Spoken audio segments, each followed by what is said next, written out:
আসসালামু আলাইকুম, ইবিএস টিমের পক্ষ থেকে সবাইকে স্বাগতম। অনেকদিন কোনো টিউটোরিয়াল দেওয়া হয় না, আসলে ব্যক্তিগত আম, কাজের জন্য টিউটোরিয়াল বানানো হয় না। স্টাডি প্লাস অন্যান্য কাজের জন্য টিউটোরিয়াল বানানো হয় না, তো ভাবলাম যে আজকে একটু ফ্রি আছি, তো টিউটোরিয়াল দু একটা বানাই। সো আজকে যেটা আলোচনা করব সেটা অ্যাকচুয়ালি হইতেছে ternary operator. So ternary operator জিনিসটা অ্যাকচুয়ালি কি? আমরা যখন কোনো কন্ডিশন চেক করতে চাই যে এটা ট্রু নাকি ফলস, তখন যেটা ইউজ করি সেটা হচ্ছে যে ইফ স্টেটমেন্ট, অথবা যেটা করতে পারি সুইচ স্টেটমেন্টের মাধ্যমে করতে পারি।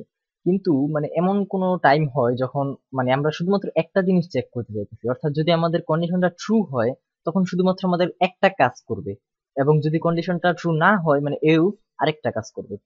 সো এখানে কিন্তু আমার পুরা ইফ এলস যেভাবে করতে হবে, যেভাবে একটা সরি এভাবে একটা করতে হবে, আবার তারপরে আবার এলস লিখে এভাবে করতে হবে। সো বেসিক্যালি আমাদের এখানে ধরেন একটা কন্ডিশন ট্রু হইলো, তো এখানে আমাদের একটা কাজ করলো, ডু সামথিং এলস, এখানে একটা কাজ করলো। সো আমাদের যদি একটা মানে কাজ করতে হয় তখন আমরা সেটা সরাসরি যদি ইফ স্টেটমেন্ট না ইউজ করে টার্নারি অপারেটর ইউজ করতে পারি। অর্থাৎ টার্নারি অপারেটরের মাধ্যমে আমরা ধরেন যদি সিঙ্গেল কোনো কাজ হয় আমরা এক লাইনের মধ্যে করে ফেলতে পারি। অর্থাৎ আমরা একটা সিঙ্গেল লাইনের মধ্যেই পুরো ইফ এলস স্টেটমেন্টটাকে করতে পারি টার্নারি অপারেটরের মধ্যে নিয়ে। যেমন ধরেন আমাদের সিম্পল একটা এরকম ভাবি যে আমাদের ইউজার কোনো স্ট্রিং টাইপ করবে অথবা কোনো ইন্টিজার টাইপ করলো, যাই হোক। তো ধরেন কোনো ইন্টিজার ভ্যালু টাইপ করবে, অর্থাৎ আদারওয়াইজ অন্য কিছু টাইপ করতে পারবে না। মানে অন্য কিছু আমাদের অ্যাপ্লিকেশনটা নিবে না, শুধুমাত্র ইন্টিজার ভ্যালু নিবে। ওকে, নাও আমরা যেটা করতে পারি যে ফার্স্টে ফর্ম থেকে ভ্যালুটা নিব, তো আমি ওটা দেখাইতেছি না কিভাবে ফর্ম থেকে ভ্যালুটা নিব। আমি জাস্ট একটা ভ্যারিয়েবল ক্রিয়েট করতেছি ভ্যালু, এবং এখানে আমি জাস্ট একটা ডিফল্ট ভাবে 5 দিয়ে রাখলাম, অর্থাৎ আমাদের যখন ইউজার যেটা ইনপুট করবে সেটা এখানে আসবে এরকম ভাবে ভাবেন, কারণ আমাদের এই ফর্ম থেকে কিভাবে ভ্যালু আনতে হবে এবং সেটা কিভাবে ভ্যারিয়েবল নিতে হবে, এগুলো অ্যাকচুয়ালি অনেকবার দেখা হয়েছে, এবং এগুলো দেখলে হয়তো আরো বোরিং ফিল করতে পারেন। সো আমাদের এখানে জাস্ট মনে করেন যে আমাদের ইউজার 5 ইনপুট করছে, অর্থাৎ এখানে কিন্তু ইউজার যে কোনো কিছু লাইক এরকম টাইপের একটা স্ট্রিং ইনপুট করতে পারে, বাট আমাদের অ্যাপ্লিকেশনের কাজ হইতে পারে যে এরকম যে শুধু ইন্টিজার দিয়ে কাজ করবে, বা মানে নিউমেরিক কোনো ভ্যালু দিয়ে কাজ করবে, অর্থাৎ নাম্বার কোনো ভ্যালু দিয়ে কাজ করবে। সো এখানে যেটা আমরা করব যে চেক করার জন্য if variable value, sorry, is int variable value, যদি এটা ইন্টিজার হয় আমরা এভাবে দিতে পারি, অথবা এইভাবে ট্রু দিতে পারি লিখে যে ইজ ইকুয়াল ট্রু।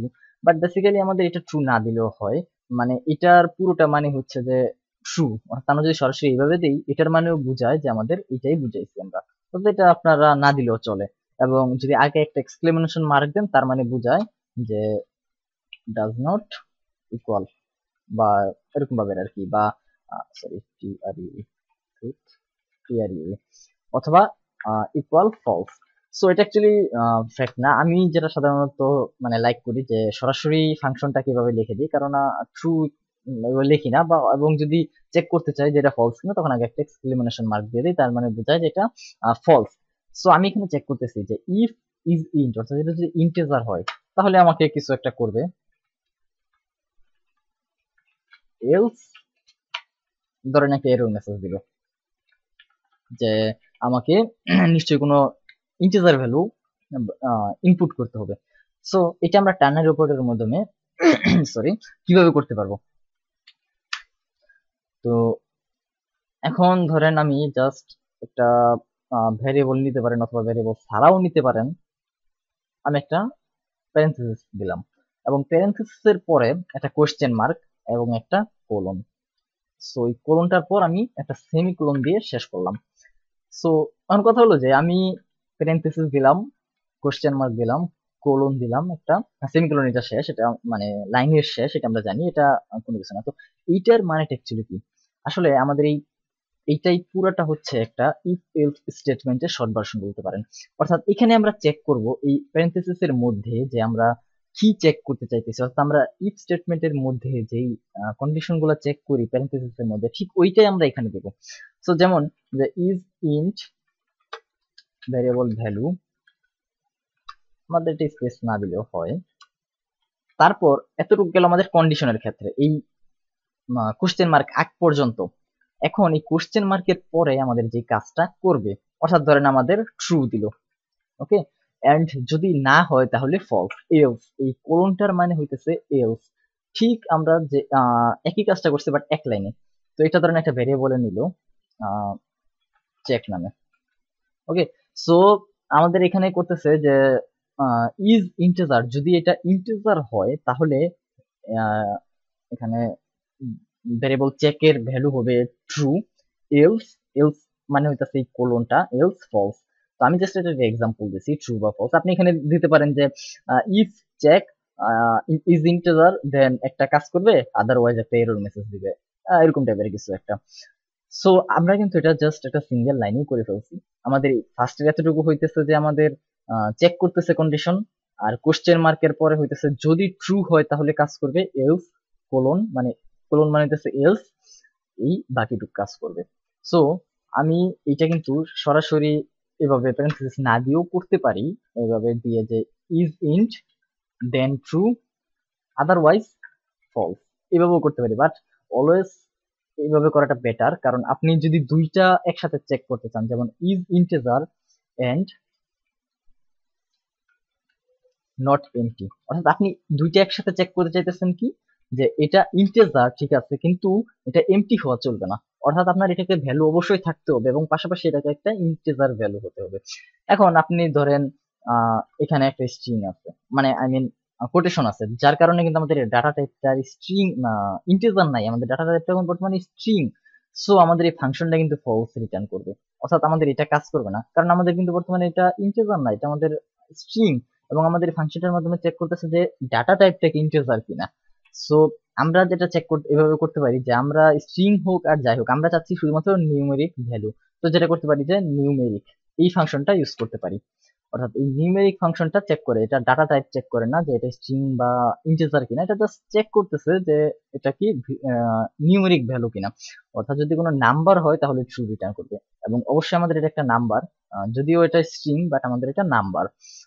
সো এখানে ট্রু রিটার্ন করছে এন্ড নট এমটি, অর্থাৎ আমাদের এটা এমটি না, তার মানে এটাও ট্রু রিটার্ন করছে, তার মানে আমাদের দুইটাই যেহেতু ট্রু হয়েছে তার মানে আমাদের এইটা কাজ করবে, কারণ আমাদের কন্ডিশন ট্রু, আদারওয়াইজ এটা কাজ করতো।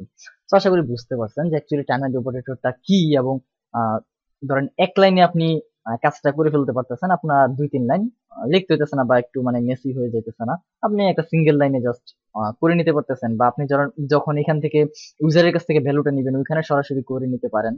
তো আমি আর কি যখন ইউজার থেকে ভ্যালুটা নিই, ধরেন ভ্যারিয়েবল পোস্ট, তো আমি এখানে জাস্ট চেক করে নিই সরাসরি এই টার্নারি অপারেটরটার মাধ্যমে, যেরকম ধরেন if not empty variable post ধরেন নেম, তাহলে একটা কাজ করবে, সেটা হচ্ছে যে এই ভ্যারিয়েবল ভ্যালুর মধ্যে এই ভ্যারিয়েবল পোস্টার ভ্যালু রাখবে, আদারওয়াইজ নাল এরকম টাইপের কিছু একটা দিবে, বা একটা একো করবে, বা আই মিন একটা এরর মেসেজ দিবে আর কি। সো এইভাবে আপনি সরাসরি এক লাইনের মধ্যে যখন ভ্যালুটা নিতেছেন তখনই আপনি এটা করে নিতে পারেন। তো এই জন্য অ্যাকচুয়ালি টার্নারি অপারেটরটা বলতে পারেন যে সুবিধার একটা জিনিস, যদিও এটা আপনার যদি না চান কোনো প্রয়োজন নাই, কারণ আপনি ইফ স্টেটমেন্ট দিয়ে ইজিলি করতে পারতেছেন, বাট মানে স্ট্যান্ডার্ড কোডিং বা দেখতে সৌন্দর্যের ক্ষেত্রে আপনি এটা ইউজ করতে পারেন। সো আজকে আমাদের বেসিক্যালি টার্নারি অপারেটর নিয়ে আলোচনা করার কথা ছিল, এবং আশা করি বুঝতে পারছেন, এবং ধন্যবাদ সবাইকে।